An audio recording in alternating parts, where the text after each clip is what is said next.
This is a cabinet hardware drilling jig. It's Jorgensen 72010. I was sent this to review for free. If you wanted to purchase it, it would cost you about $45. They haven't paid me for my review, and my opinions remain my own. Alright, so in the box we have an owner's manual, tells you how to assemble everything, and then these pieces, and here are the things that actually go around on here for the end stop, 2 holes and a drill bit. Alright, so to assemble this, you have to unscrew these thumb screws, and then this guy slides up and down here. And these guys can slide back and forth on either side of here.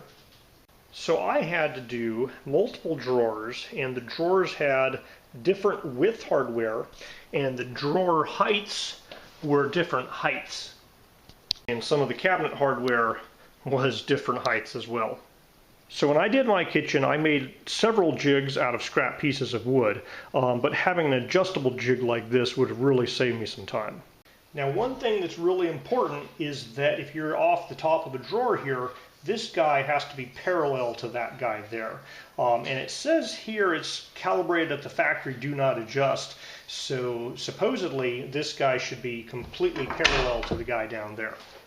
Alright, so I have this guy set here, and we can see that mark right there.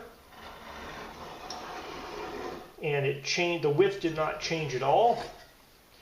We're going to flip it over here. So there's the mark there, and that width didn't change at all. So it looks to be this guy and that guy are perfectly parallel.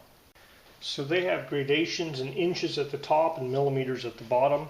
I've set both of these center points to the same. Let's just see.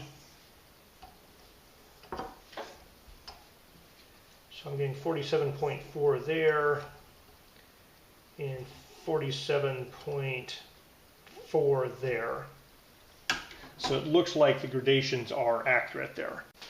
Now, if you're using the scale on the vertical ruler here to say, for example, set your holes exactly 4 inches from the top, this is measured off of there, and so it's important you put these guys on top with the holes in line with this guy if you want those holes to be 4 inches off.